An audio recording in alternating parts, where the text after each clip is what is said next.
Bon, alors du coup les amis, je vous explique assez rapidement parce que je vais pas m'étaler sur le sujet là-dessus. Je vous explique. De base, je pense que vous avez compris, quand Alexis il est arrivé, physiquement, déjà ce n'était pas mon style, mais j'ai dit je vais creuser, je vais apprendre à le connaître, le côté un peu médium, etc. Ça me plaisait, donc je me suis dit pourquoi pas. En arrivant, dès l'arrivée, il a eu des propos sexistes envers deux filles de la maison. Je n'ai pas accepté, je n'ai pas toléré, mais j'ai parlé avec lui, je lui ai dit bon, moi je tolère pas, mais j'espère que tu ne m'as pas refaire ça, etc. Par la suite, il s'avère que ça n'a pas été filmé car c'était en off. Il a eu des propos sexistes envers Sarah en parlant de ses parties, les parties de son corps, etc. Que j'ai trouvé ultra déplacées, sachant que tout le temps, en fait, il passait son temps à essayer d'un peu draguer les filles de la maison, etc. Enfin, il était très volatile, donc c'est pas vrai. Il essayait pas de venir me chercher, c'était faux. Et au niveau même de son caractère, sa façon de s'exprimer. Donc maintenant, je vais vous expliquer un truc aussi très simple en télé, c'est que malheureusement, dans Les Princes, le problème c'est que c'est une émission où tu viens rencontrer quelqu'un, tu viens dater une personne, et ça reste une télé. C'est-à-dire que si tu veux que ce soit naturel et que ce soit spontané, le mieux c'est d'éviter de parler en off et de parler en in. Mais sachant qu'on tourne de 8h du matin à presque 1h le soir, c'est très facile de venir parler et d'être filmé, etc. Enfin bref, donc lui, il comprenait pas le soir pourquoi je venais pas parler avec lui, etc. Et je lui disais, écoute, donc je lui ai expliqué. Et une fois, il m'a fait de la peine, donc je suis venue parler avec lui.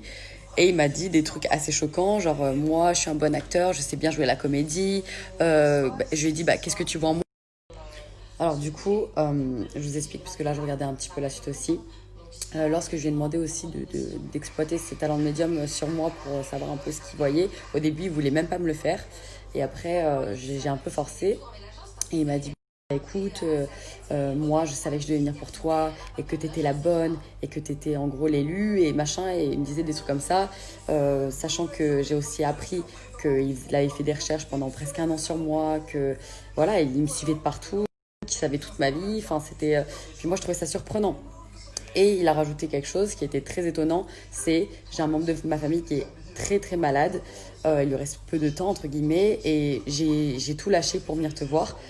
Ça peut être touchant dans un sens et ça peut être aussi très étrange parce qu'en général quand tu as une personne de ta famille qui est malade, tu t'occupes d'elle et tu vas pas en télé, sachant qu'il aurait pu m'envoyer un message même sur les réseaux ou n'importe quoi pour essayer de communiquer avec moi, il ne l'a pas fait. Donc en fait voilà, on m'a tout simplement en fait exposé une personne en face de moi qui de base ne me correspondait pas physiquement, qui avait des propos sexistes et misogynes vis-à-vis des femmes, qui avait un comportement qui n'était pas adapté parce que quand j'avais le dos tourné, il allait voir toutes les filles de la maison. Qui me dit que c'est un bon comédien et qu'il a une personne de sa famille qui est soi-disant malade et qu'il lui reste peu de temps. Et bah, pour moi, je suis désolée, quand il te reste peu de temps, bah, tu vas t'occuper de cette personne ou quoi que ce soit, mais normalement, tu vas pas en télé. Après, chacun fait ce qu'il veut. Mais pour moi, c'était pas mes convictions de vie. Et oui, j'ai peut-être 21 ans, j'ai envie de trouver quelqu'un, mais ça ne correspond pas. La vision de sa vie, ça ne correspondait pas. Les propos qu'il tenait, ça ne correspondait pas. Et bien d'autres, et même la séquence du sport. Et il disait, tu peux monter mon vélo, ma selle de vélo. Alors, soi-disant, il était cycliste. Enfin, je sais pas si c'était maladroit ou non, mais en tout cas, ça n'allait pas. Et moi, j'ai besoin d'un homme. Enfin, voilà. C'était pas bon. Ça allait pas. Et en fait, je vous explique le moment où j'ai vraiment pété un câble. C'était pas pour tout ce qui venait de se passer au sport. C'est parce qu'en fait, quand il remonte et que j'essaye encore de lui expliquer gentiment les choses, alors que je suis un peu sur les nerfs, parce qu'en plus, quand je viens de faire mon sport, moi, j'ai l'adrénaline à 3000. Il est en train de me parler de production, de télé, de machin. Et en fait, un truc simple et logique, et je lui ai déjà dit plein de fois, parce qu'il l'a déjà fait à plusieurs reprises, c'est que quand tu es filmé, tu peux pas employer les mots production, tu peux pas employer les mots candidat, etc. Parce que ça ne passe pas à l'écran, c'est coupé. Donc ça veut dire que tout ce que tu viens de dire avant, la séquence est coupée. Et là, je me dis, mais il fait exprès. Genre, je lui ai dit plein de fois, il fait exprès. Et il me dit, ah, mais c'est la prod qui me dit ci, qui me dit ça.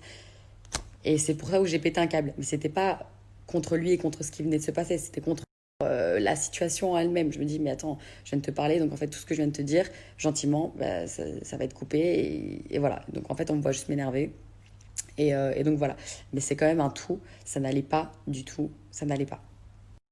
Donc voilà, en tout cas, le sujet est clos maintenant. Vous savez à peu près l'histoire. Je vais pas étaler non plus tous les détails et l'afficher.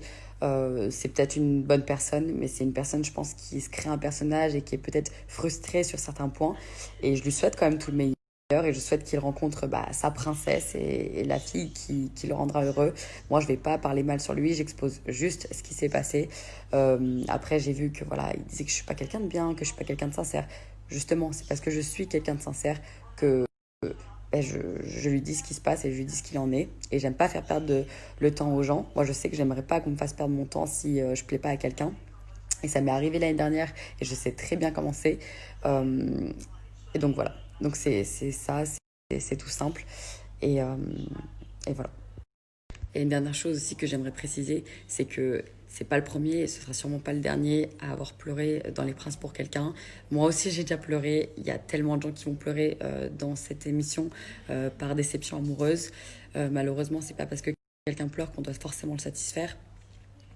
Aujourd'hui, il a eu quand même beaucoup de tort dans cette aventure et tous les princes et princesses, tous les prétendants et prétendantes étaient complètement d'accord avec moi et complètement d'accord avec mon choix parce que j'en avais quand même parlé à tout le monde avant de prendre une décision. Je me suis dit, est-ce que c'est moi qui suis folle ou est-ce que vraiment je dois continuer ce que je fais? Et ils étaient tous d'accord avec moi et même Alix m'avait appuyé sur ce point-là parce qu'elle a dit, il n'a rien à faire ici. Les propos qu'il avait employés, moi je tolère pas du tout. Donc voilà. Donc il faut vraiment savoir ça, c'est que une déception amoureuse, ça va toujours faire du mal, ou une déception d'affection pour quelqu'un. Mais je ne peux rien y faire et je suis désolée pour lui, mais je pouvais rien y faire.